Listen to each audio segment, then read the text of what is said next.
Greetings ladies and gentlefish, and welcome to another tank review. This time we're looking at the Tier 7 German tank destroyer, the Sturer Emil. Not a particularly popular tank in World of Tanks, but yeah, definitely one worth taking a look at, methinks. Possibly even because of its unpopularity. Impopularity? I can English, I promise. Anyway, historically, what the hell is about this thing?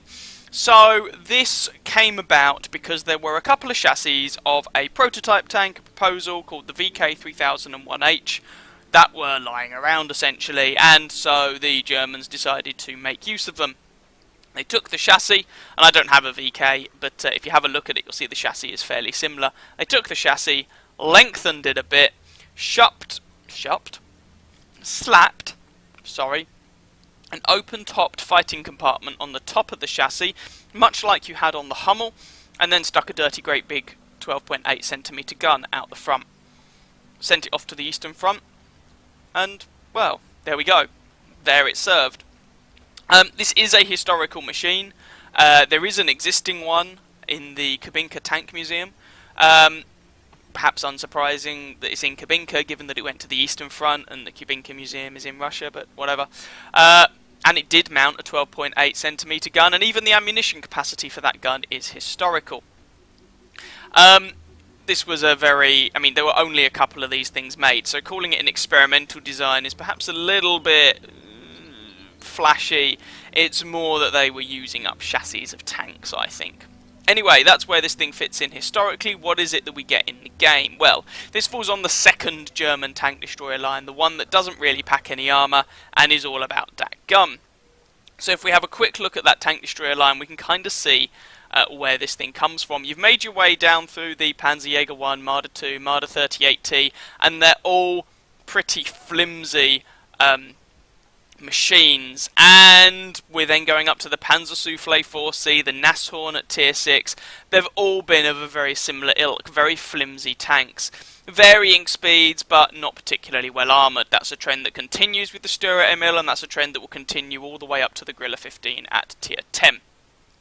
So when you get to this tank, what is it that you are faced with? Well, the gun is unique to this machine. So the top gun you will not have unlocked, which means you're going to be using this 105, which is basically the gun from the Dicamax, but this is a Tier 7 machine, not Tier 6.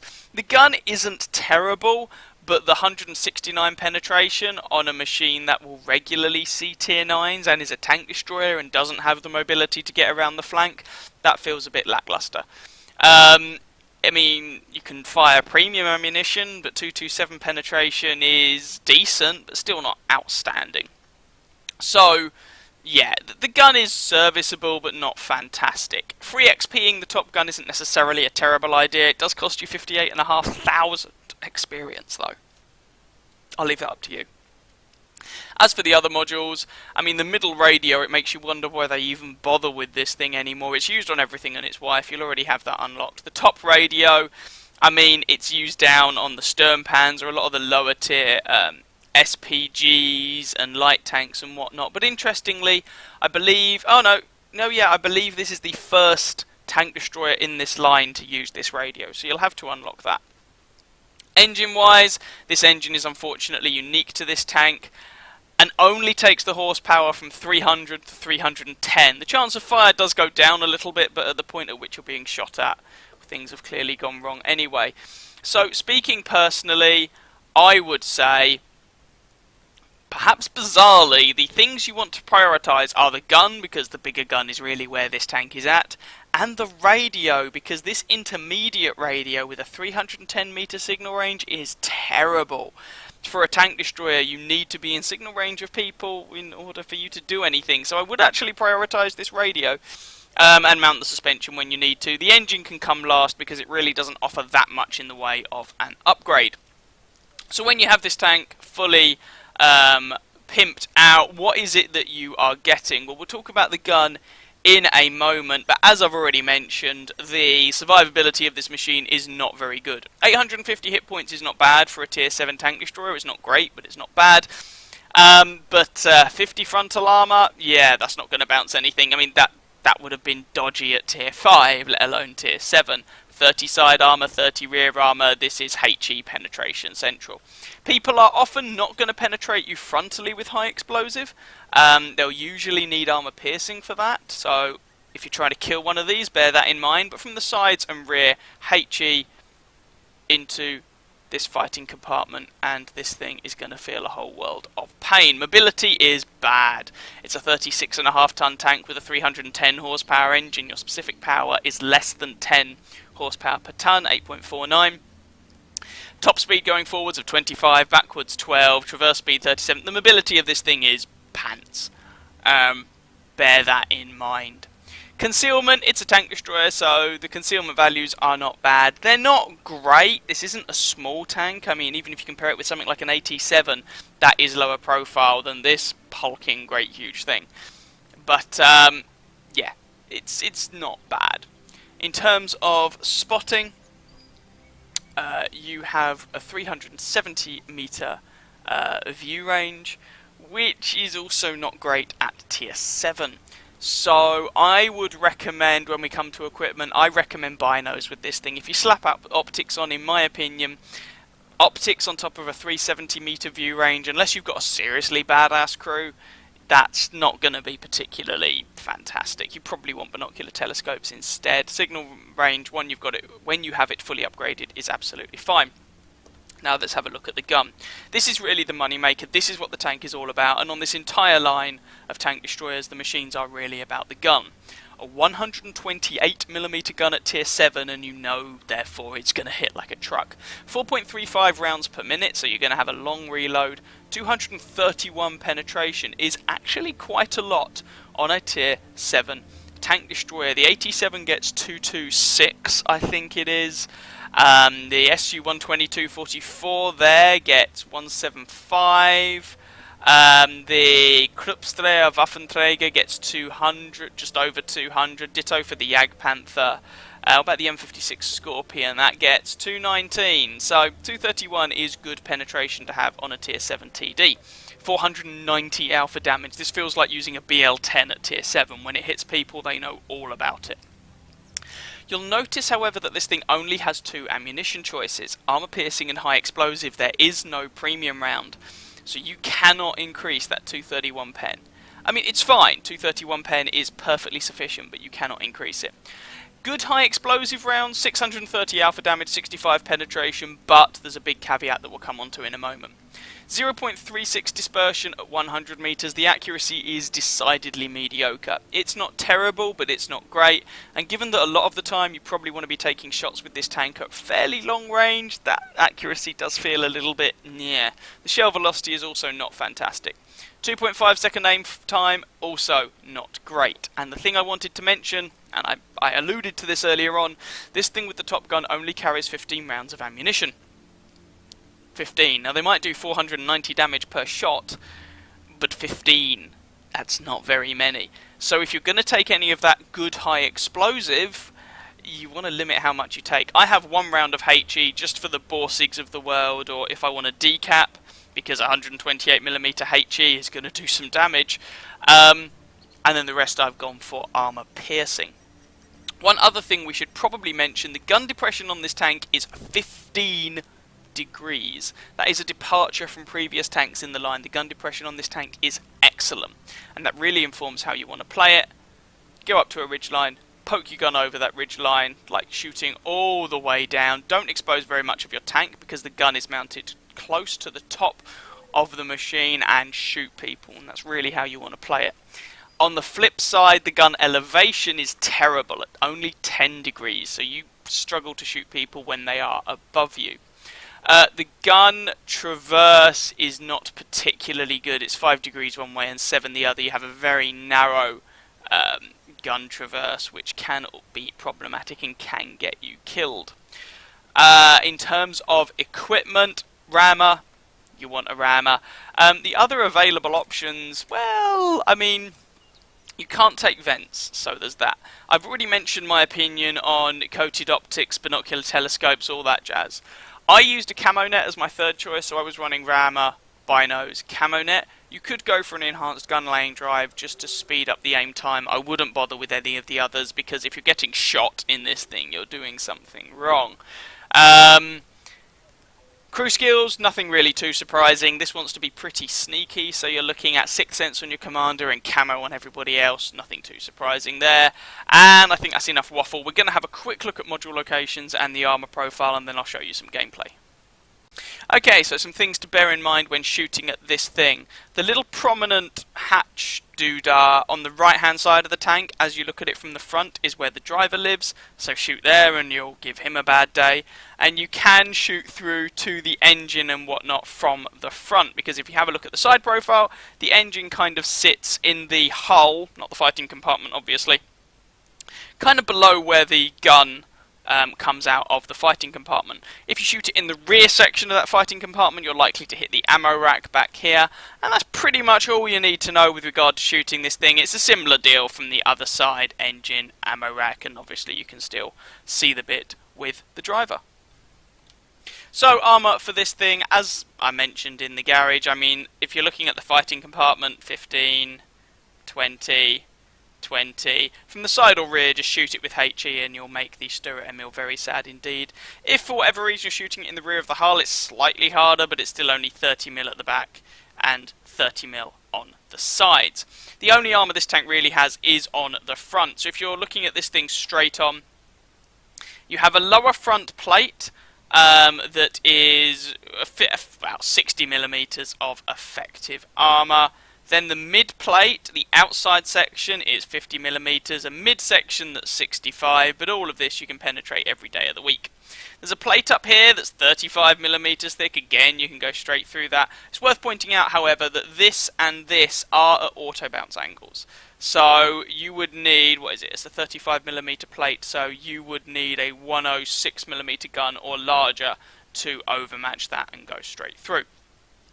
Driver's compartment here, 50mm, not going to provide any real protection. Armoured deck here, if you're able to hit it, a gun that's larger than 60mm will go straight through.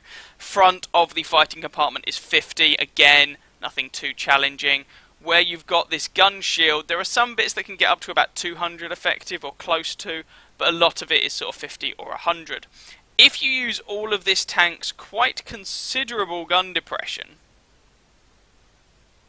there we go, 15 degrees, that's what it looks like. And you just poke up the top of the tank for people to, that people can shoot. Then you minimise the amount of this machine that people can actually shoot at. You've got the top of this gun shield, and you have the highly angled front of the fighting compartment. Still not very thick. You still shouldn't be surprised if people penetrate you, but it's mainly to minimise the chances that people will actually be able to hit you. Now, I usually do a bottom tier game and a top tier game in these reviews. This is going to be slightly different. There's a couple of reasons. Ordinarily, I wouldn't have shown this replay in a review, but although this is not a top tier game, this is a tier 8 match, and of course the Sturer Emil is tier 7.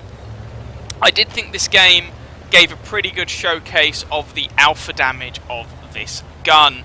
If this is what it does to Sears 6, 7 and 8, imagine what it does when you are top tier to like little poor tier 5s who are lucky if they've got 450 hit points and you're hitting for 490. Yeah. Here straight away you can see the mobility. Yes, we're going uphill, but 11 kilometers an hour. Booyah! I could jog faster. And just gonna try and keep our distance and see if we can get any shots on anyone who has been spotted. Very narrow gun traverse here, as you can see, making this machine rather awkward. But if that Type 59 can actually spot anyone out, we can have a crack at him. No joy. Nothing to start out with, unfortunately. Yes, you're going to spend a lot of your time camping in this machine. It is not the most fun tank in the world to play. C'est la vie. Come on, Slitzfang. Don't feed yourself to the Type 59, feed yourself to me. Oh, sad panda. Alright, well, that's clearly going nowhere. Can I get anything on the HWK? No, I'm bored now. So, let's go somewhere else. This is clearly not going anywhere. And we're going downhill, and we've managed to attain our top speed of 25 kilometers an hour going downhill. Yeah, I think you get the point about the mobility. I'm going to speed this replay up now because holy mother of God, watching this thing drive around is a hideous, hideous experience. Right. So, first target, first viable target. There's a Super Pershing on the roof. Na na na na na. Dead. We get spotted, so we are just going to pull back a little bit. And that guy was on low health, so, you know, it's not the alpha damage that shows you there, but the penetration. The shot, I'm not quite sure where it landed, but we were aiming for the frontal plate of the Super Pershing, which is around about 220 effective, if memory serves. From that angle, I mean, it could have just gone through his axle and through his side armour, whatever, it's all good, I'm not complaining.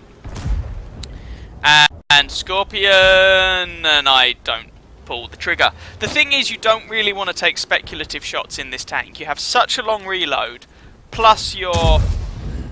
wow. Plus your low ammo count. It means you really don't want to take chancy shots. As it is, we fire, and you can see how amazing this gun is working. We are able to take out his suspension, his tracks. We get some assistance damage for it, though. We take the blind shot on that T-34-85, and we are rewarded with a kill.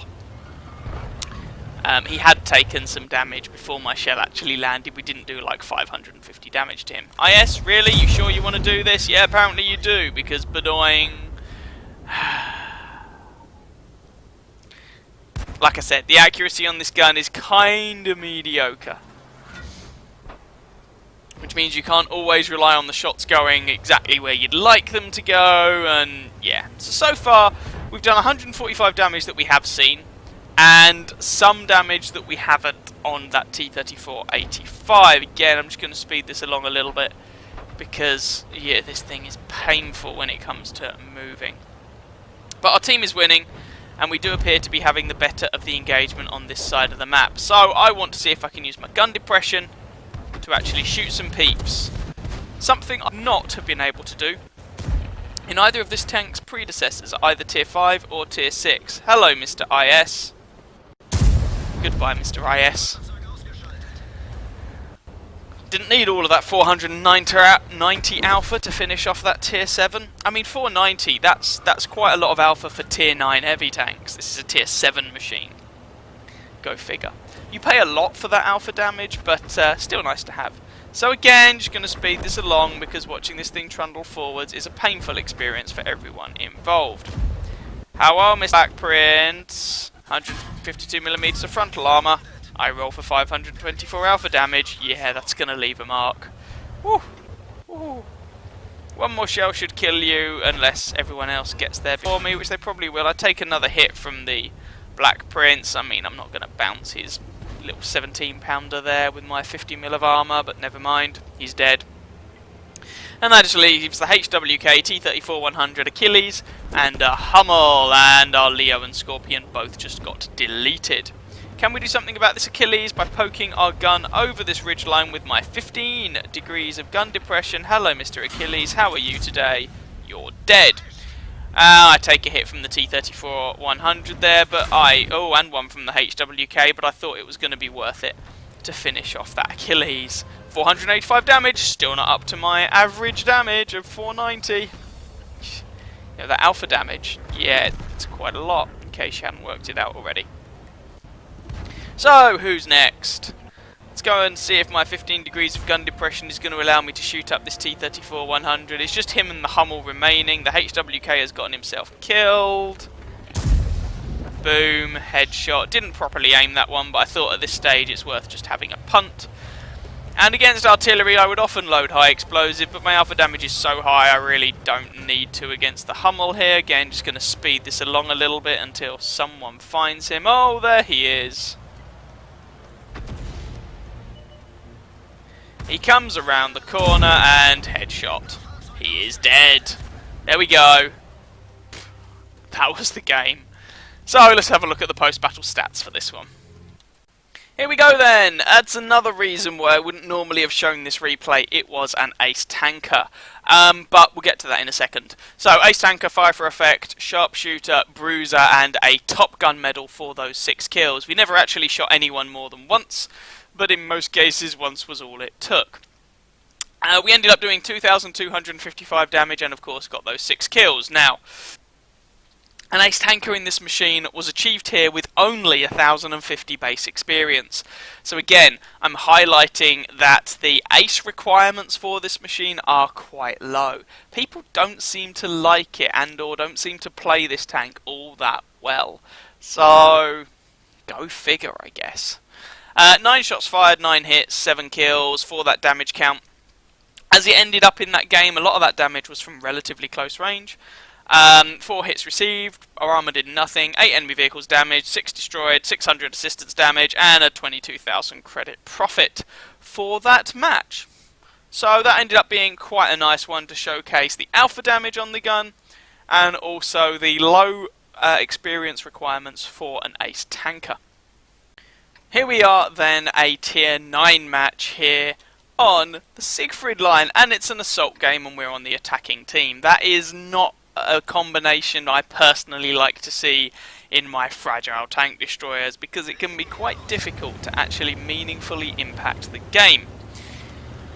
But what do we have going for us? Well, there's always that 15 degrees of gun depression, I suppose. Now, let's just speed this along a little bit to start off with. The thing is, if I try and get up there on the ridge line ahead of me, then the problem I'm going to have is that, well, people will spot me and people will wreck me before I get anywhere nearby. So, since they made changes to this map, this whole area has become a bit flatter, meaning you can get shots across to kind of almost A0 from this sort of A3 position. So that's what I'm going to try and do. Of course you don't have the render range to do that, but whatever.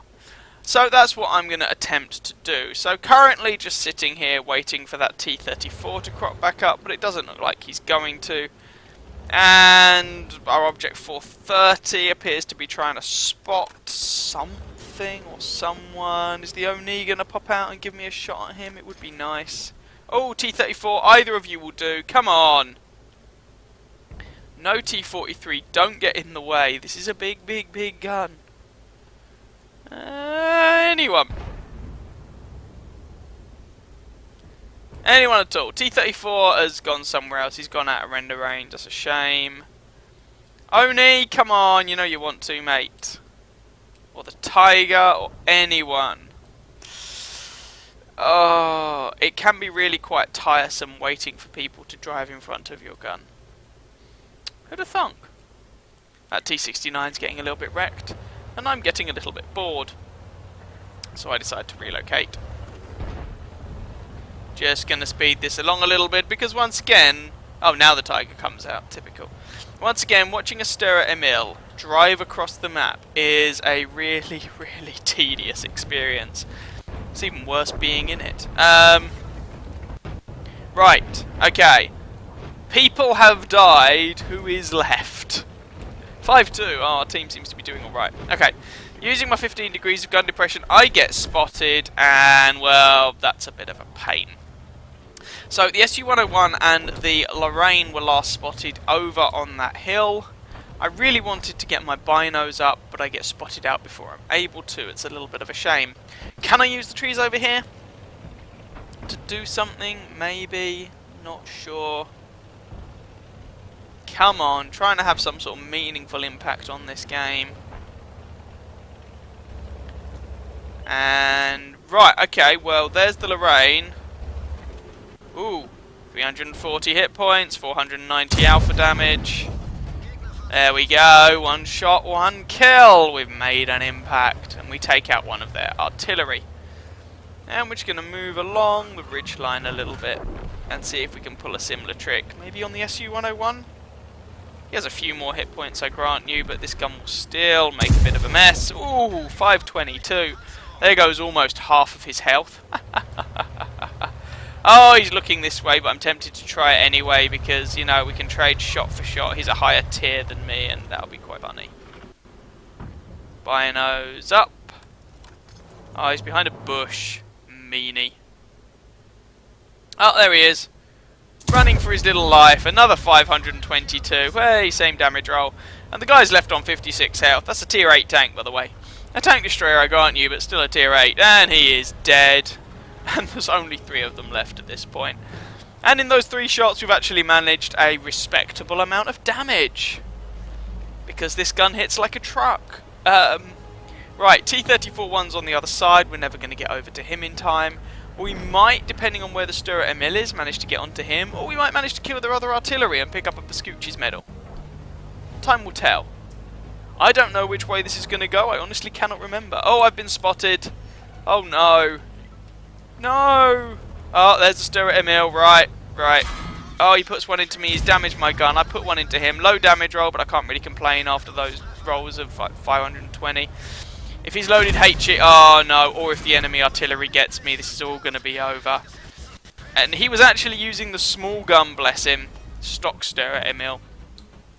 So, the artillery's over here. I get a bit wrecked by artillery. And finished off by the Sturer Emil, which is a bit of a shame. I wanted to kill him, but never mind. Let's just speed this along a little bit. As we're going to cap this out for some reason. Maybe they need cap points for a mission or something. And we don't even get to kill the Sturer Emil, but there we go. So, let's look at the stats for this one.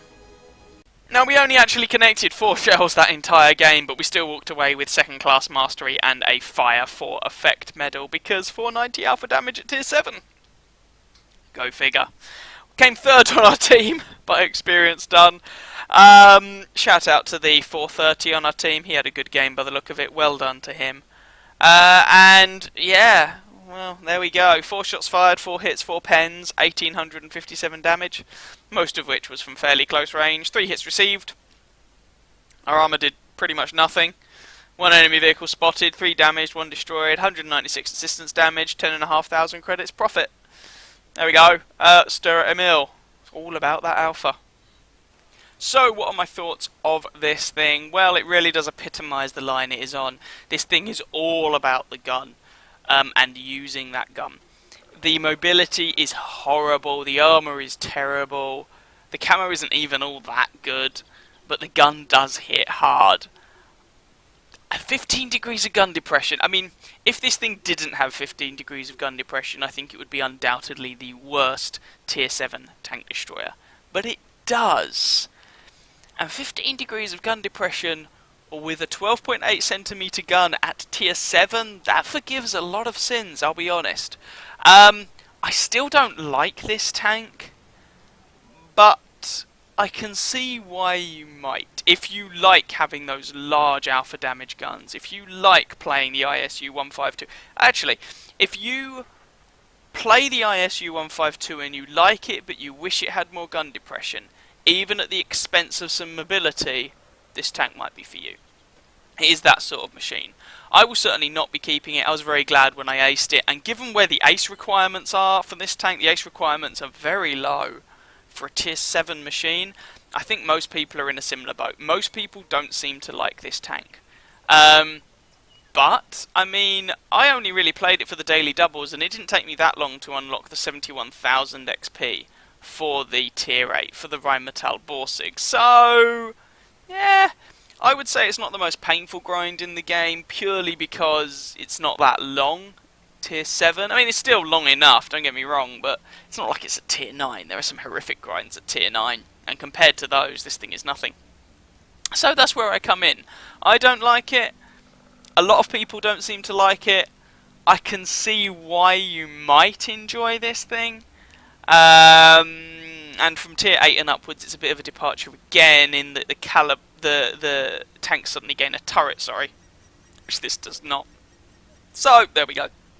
That's my takeaway from the Sturer Emil. I hope you guys found that review vaguely informative or interesting. If you did, by all means, feel free to catch some of my other videos and or subscribe to my channel. And as ever, I wish you very happy hunting on that battlefield. Ciao, ciao.